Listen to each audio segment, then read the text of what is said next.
March 5th, 1973. I've had this journal for a while now, and at first, when my wife got it for me, it became more of a paperweight more than anything else, but I decided to bring it out, since there seems to be something going on here.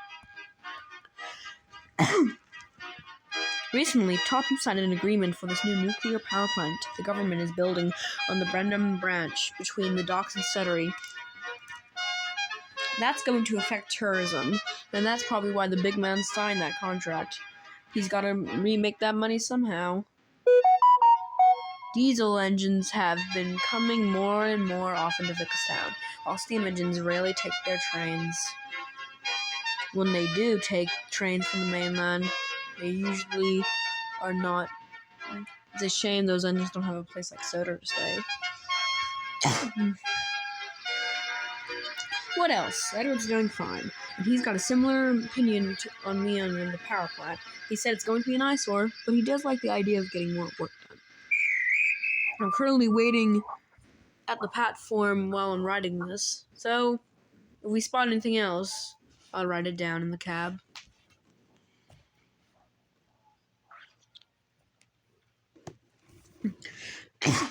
March 23rd, 1973. Well, as I said, if there's something was going on, I'd write about it. It seemed like I was right. When I was talking to Leonard at the docks about his son's birthday we could hear signs in the distance. Lucky for us, Edward needed to go light engine back to Sodor to pick up his next train anyways.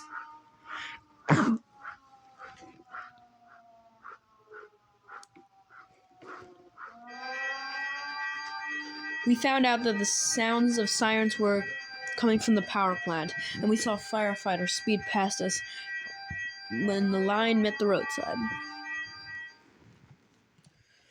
When I got home that evening, I turned on the television and found out that it was a drill. I sure do hope they tear down that power. July 4th, 1970, 2:34 p.m. God damn it, I knew this would happen. We were at Wellsworth when it happened. We heard a loud explosion, the sky went dark, and this huge cloud was visible in the distance. Sydney and I knew we had to get out of there.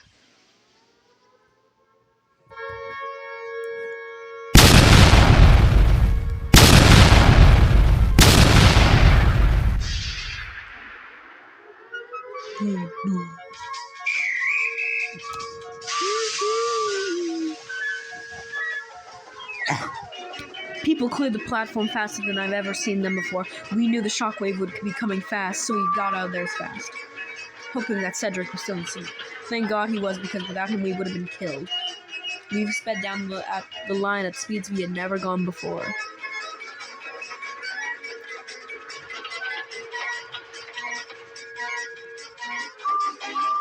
We passed Donald, who was heading the opposite way, pulling slow goods. Edward whistled and yelled for him to reverse, but it was too late. We found out later that him and his crew didn't. Edward was probably the most horrified out of all of us, and I don't blame him. While all of us had a layer of protection, he didn't. We shot past Crosby, and that's when the shockwave hit us. And Jesus, it was strong.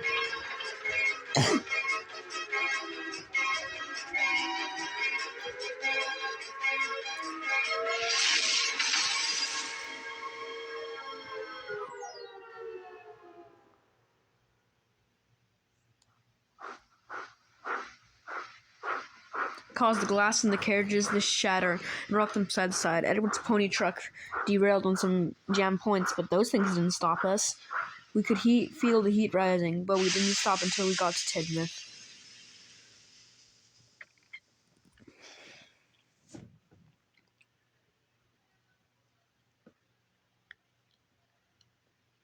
Luckily, we made it safely and huddled everyone in the station buildings and offices.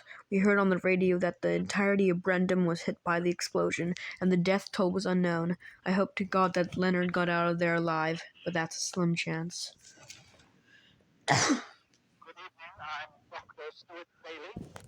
I work for the Atomic Energy Authority. I've worked for the AEE for 10 years, 3 of which I spent at AEE Winfrith near Dorset.